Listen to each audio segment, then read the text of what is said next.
کہتے ہیں خواب دیکھنے میں کتنی حقیقت ہے۔ کچھ لوگ انکار کرتے ہیں، جبکہ قرآن کے اندر بھی حضرت ابراہیم اور حضرت یوسف علیہ السلام کے خواب کا ذکر موجود ہے، اور رسول اللہ صلی اللہ علیہ وسلم کے روایات سے بھی ثبوت ملتا ہے۔ میرے بھائی، یہ سوال اور یہ مسئلہ اور اس مسئلے کے بارے میں وضاحت کرنا انتہائی ضروری ہے، کیونکہ بہت سارے مسلمان لا علمی کی وجہ سے گمراہ ہو چکے ہیں اور گمراہ ہو رہے ہیں۔ تو سب سے پہلے رؤیا الانبیاء، نبیوں کے جو خواب ہے، یہ بغیر قیل قال کے، بغیر شکوک اور شبہات کے سچ اور حق پر مبنی ہے۔ کیوں؟ پہلی وجہ یہ ہے کہ انبیاء کرام کے جو خواب ہوتے ہیں وہ وحی کے مانند اور وحی کے ایک قسم ہوتی ہے۔ نمبر دو، انبیاء کرام شیطان کے وسوسوں سے پاک ہوتے ہیں، انبیاء کرام خواہشات سے پاک ہوتے ہیں، انبیاء کرام کے کھانے پینے کی چیزیں صاف ہوتے ہیں، انبیاء کرام ہر اعتبار سے معصوم ہوتے ہیں۔ اس وجہ سے ان کے جو خواب ہے وہ بھی حقیقت پر مبنی ہے، اور جو آدمی ان چیزوں بالخصوص نبیوں کے خواب میں شک اور شبہات کرے، یقیناً وہ بڑی زیادتی کرتا ہے، اور عن قریب وہ ایمان سے ہاتھ دھو بیٹھیں گے۔ اور جہاں تک عام لوگوں کے خواب ہے، اس میں تفصیل ہے۔ کیوں؟ کیونکہ ہم شیطان کے وسوسوں سے محفوظ نہیں ہے، ہم خواہشات کی خرابیوں سے محفوظ نہیں ہے، ہمارے کھانے پینے کی چیزیں کما حقہ صاف پاک نہیں ہیں، اور دنیا کے اندر لوہ و لعب کی وجہ سے ہم ہر اعتبار سے کمزور ہیں۔ اس وجہ سے علماء نے نبی کریم صلی اللہ علیہ وسلم کی روایات سامنے رکھ کر کے حدیث اور قرآن کی روشنی میں عام لوگوں کے خوابوں کی 3 قسم بنائی ہیں: من النفس، من الشیطان، من اللہ۔ جن روایت کے اندر رسول پاک صلی اللہ علیہ وسلم نے خوابوں کا ذکر فرمایا ہے، مشکات کے اندر بھی وہ روایت موجود ہے، دیگر کتب کے اندر بھی خواب کے حوالے سے رسول اللہ سے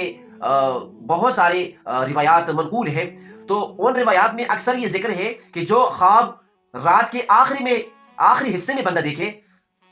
تو وہ خواب اکثر، ہمیشہ نہیں، اکثر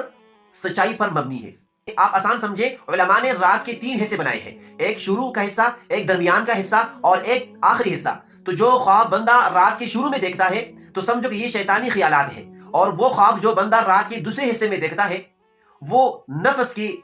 طرف سے یہ خواب ہوتے ہیں، اور جو بندہ رات کے آخری حصے میں خواب دیکھتے ہیں روایت کی روشنی میں، وہ خواب اکثر سچائی پر مبنی ہوتے ہیں۔ تو میرے بھائیوں، عام لوگوں کے خواب میں خیالات کا بھی خاص دخل ہے، سوچنے کا بھی خاص دخل ہے، جو بندہ دن کے وقت جو کام زیادہ کر رہا ہو اس کا بھی دخل ہے، اور اس کے علاوہ کھانے پینے کی جو اشیاء ہم استعمال کرتے ہیں مزاج کے اعتبار سے کچھ زیادہ گرم ہوتے ہیں، کچھ ٹھنڈے ہوتے ہیں، تو ان چیزوں کا بھی خاص دخل ہے۔ آپ نے دیکھا ہوگا کہ جب کوئی آدمی زیادہ گرم چیز کھائے تو اکثر اس کو احتلام ہو جاتا ہے۔ تو یہ تمام تر چیزیں جو ہے یہ ان چیزوں کا دخل ہے۔ اس وجہ سے آپ یہ مسئلہ ذہن میں رکھیں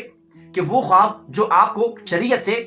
دور کر دے یا گناہ پر آپ کو ابھار دے تو سمجھو کہ یہ شیطانی خیالات ہیں، شیطانی خواب ہے۔ اس طرح خواب پر عمل نہیں کرنا چاہیے۔ پھر سے ریپیٹ کرتا ہوں، وہ خواب جو آپ کو شریعت سے دور کرے، وہ خواب جو آپ کو خواہشات پر ابھار دے، تو ایسے خوابوں پر عمل نہیں کرنا چاہیے اور نہ یقین کرنا چاہیے۔ فار ایگزامپل، ایک آدمی ہے، نماز ایک بھی نہیں پڑھتا اور خواب میں دیکھتا ہے کہ وہ جنت کے اندر ہے،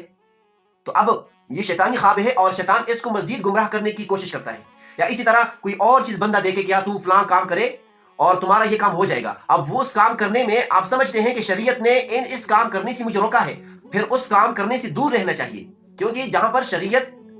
احکام شریعت کا اور خواب کا ٹکراؤ آ جائے تو خواب پر یقین نہیں کیا جائے گا، خواب کو چھوڑ دینا چاہیے، شریعت کا جو حکم ہے اس کو فالو کرنا چاہیے۔ البتہ جہاں تک نبی کریم صلی اللہ علیہ وسلم کو خواب میں دیکھنے کی بات ہے، یہ بالاتفاق صحیح روایت سے یہ بات ثابت ہے کہ جس نے نبی کریم صلی اللہ علیہ وسلم کو خواب میں دیکھا وہ اس نے رسول اللہ ہی کو خواب میں دیکھا، تو اس میں کوئی دوسری بات نہیں ہے۔ اور آخری بات، رسول اللہ صلی اللہ علیہ وسلم کی تعلیمات سے ہمیں یہ درس ملتا ہے کہ رات کو جب آپ کوئی برا خواب دیکھیں تو وہاں پر آپ کو چاہیے کہ آپ بائیں طرف تھوکیں اور سائڈ تبدیل کر دیں، اور اگر کر سکے پاسبل ہو تو آپ اٹھے 2 رکعت نفل پڑھے، اور کوشش کرنی چاہیے کہ برا خواب کسی کے سامنے ذکر نہ کرے۔